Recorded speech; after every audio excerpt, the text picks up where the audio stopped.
Hello నమస్తే అండి, welcome to my channel.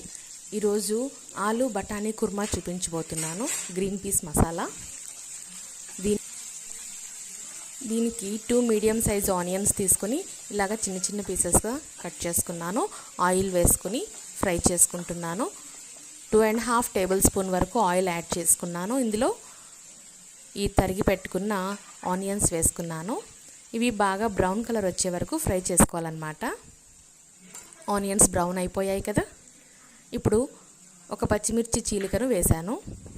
ఎక్కువ స్పైసీగా ఉండకూడదు. ఇది పచ్చిమిర్చి బాగా కారం ఉన్నాయి కాబట్టి నేను 1.5 పచ్చిమిర్చి వేశాను. ఇది అల్లం వెల్లుల్లి కొత్తిమీర కలిపి పేస్ట్ చేసుకున్న మిశ్రమం అన్నమాట. ఇది 1.5 టీ స్పూన్ వరకు వేస్తున్నాను. ఈ మసాలా అంతా పచ్చివాసన పోయే వరకు బాగా ఫ్రై చేసుకోవాలి. ఇలా ఫ్రై చేసుకున్న తర్వాత 3 మీడియం సైజు టొమాటోస్ని ప్యూరీ చేసి పెట్టుకున్నాను. అది ఇందులో యాడ్ చేస్తున్నాను.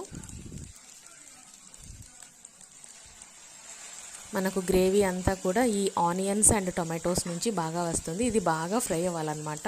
ఆయిల్ సపరేట్ అయ్యేంత వరకు ఫ్రై చేసుకోవాలి. ఇది బాగా వేయించుకుంటున్నాము. ఇందులో ఇప్పుడు సాల్ట్, పసుపు, ధనియాల పొడి, అన్ని మసాలాస్, బేసిక్ మసాలాస్ అన్నీ వేసుకుంటాము. దీనికి 1 టీ స్పూన్ ధనియాల పొడి వేసాను.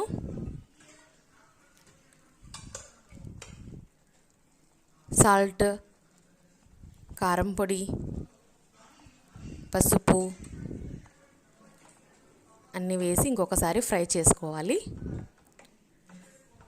ఈ మసాలాస్ అన్నీ కూడా టమాటో ఆనియన్ మిశ్రమానికి బాగా పట్టేలాగా ఫ్రై చేసుకోవాలన్నమాట. ఈలోపు పచ్చి బఠానీలకు 1 టీ స్పూన్ ఉప్పు అండ్ 1/2 టీ స్పూన్ పసుపు వేసి ఒక విజిల్ రానిచ్చి పెట్టుకోవాలి కుక్కర్లో. అదే డ్రై బఠానీ అయితే నైట్ నానబెట్టేసుకొని పెట్టుకోవాలి. నైట్ నానబెట్టుకున్న తర్వాత కూడా కుక్కర్లో 2 విజిల్స్ వచ్చాకనే మనం కర్రీ వాడుకోవటానికి సరిపోతాయి, లేదంటే గట్టిగా ఉంటాయి అన్నమాట.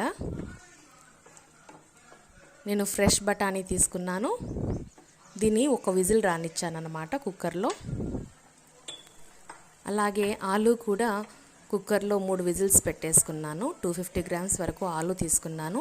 వాటిని ఉప్పు వేసి పసుపు వేసి పెట్టానన్నమాట. ఉడికించుకుని పెట్టుకున్న బంగాళాదుంప మిశ్రమం కూడా రెడీగా ఉంటుంది. ఇందులో మనము ఒక మ్యాష్ చేసిన పొటాటోని యాడ్ చేస్తామన్నమాట. గ్రేవీ చిక్కదనం కోసము చిదిమేసిన ఆలు అన్నమాట. దీనివల్ల గ్రేవీ చిక్కగా ఉంటుంది. పూరీలోకి, చపాతీ, పరోటాలోకి చాలా బాగుంటుంది. ప్లెయిన్ పలావ్లోకి కూడా ఈ బఠానీ ఆలు కుర్మా చాలా టేస్టీగా ఉంటుంది. మంచి కాంబినేషన్ అనమాట. గెస్ట్లు వచ్చినప్పుడు ఏదైనా స్పెషల్గా చేయాలనుకుంటే ఇది మనం ట్రై చేయొచ్చు. పలావ్లోకి ఈ గ్రీన్ పీస్ మసాలా చాలా టేస్టీగా ఉంటుంది కాంబినేషన్. ఇప్పుడు ఇలాగా ఫ్రై చేసుకున్నాం కదా ఈ మసాలా, దీంట్లో కొద్దిగా వాటర్ యాడ్ చేసుకుంటున్నాము. ఈ మసాలాలన్నీ బఠానీకి బాగా పట్టాలన్నమాట. ఒక 2-3 ఉడుకులు రానిచ్చి తర్వాత మ్యాష్ చేసుకున్న పొటాటోని ఇందులో యాడ్ చేసుకుంటాం. ఎక్కువగా వాటర్ కూడా అవసరం పడదు. గ్రేవీ చిక్కగా ఉండాలి కాబట్టి కాసేపు ఒక 2 నిమిషాల పాటు ఇలాగా ఉడకనివ్వాలన్నమాట. దీంతో బఠానీ మసాలాలన్నీ కూడా బాగా పీల్చుకొని చాలా టేస్టీగా తయారవుతుంది. ఈ స్టేజ్లో 1 టీ స్పూన్ నెయ్యి యాడ్ చేస్తున్నాను, మంచి ఫ్లేవర్ కోసం. చివరన యాడ్ చేసుకుంటే పైన తేలుతూ ఉంటుంది కాబట్టి ఇది కూరతో పాటుగా కలిసిపోతుంది. కూరకి చాలా ఫ్లేవర్ వస్తుంది కాబట్టి ఈ దశలోనే 1 టీ స్పూన్ నెయ్యి యాడ్ చేశాను. నెయ్యి అక్కర్లేదనుకుంటే అవాయిడ్ చేయొచ్చు. మంచి ఫ్లేవర్ కోసం మనం యాడ్ చేసుకున్నాము. ఇది కాసేపు ఇలాగా బాయిల్ అవ్వాలన్నమాట. సిమ్లో పెట్టి ఒక 2 నిమిషాల పాటు ఉడకనివ్వాలి. 2 నిమిషాల తర్వాత ఈ విధంగా చిదిమేసుకున్న ఒక ఆలూని ఇందులో మిక్స్ చేస్తున్నాను. దీనివల్ల గ్రేవీ చాలా టేస్టీగా చిక్కగా వస్తుంది. ఇలాగా ఒక 2-3 నిమిషాల పాటు సిమ్లో పెట్టుకుని ఉడికించుకోవాలి. ఇప్పుడు గ్రేవీ బాగా చిక్కబడుతూ ఉంది కదా. అవసరం అనిపిస్తే ఇప్పుడు కాస్త వాటర్ యాడ్ చేసుకోవచ్చు. గ్రేవీ కోసం. మంచి ఫ్లేవర్స్ వస్తున్నాయి, చాలా నైస్ స్మెల్ వస్తుంది. ఇప్పుడు 250 గ్రామ్స్ బాయిల్ చేసి పెట్టుకున్న మన పొటాటోస్ని యాడ్ చేస్తున్నాను. ఉడికించి పెట్టుకున్న బంగాళాదుంప ముక్కలు, పసుపు ఉప్పు వేసి 3 విజిల్స్ పెట్టినాను. కట్ చేసి పెట్టుకున్న పీసెస్ బంగాళాదుంపల్ని ఇక్కడ వేసేసాను. ఇప్పుడు గ్రేవీ ఇంకా చిక్కగా తయారవుతూ ఉంది కదా. ఇంకొక 3 నిమిషాల పాటు సిమ్లో పెట్టి ఉడికించుకున్న తర్వాత దించేసుకోవటమే.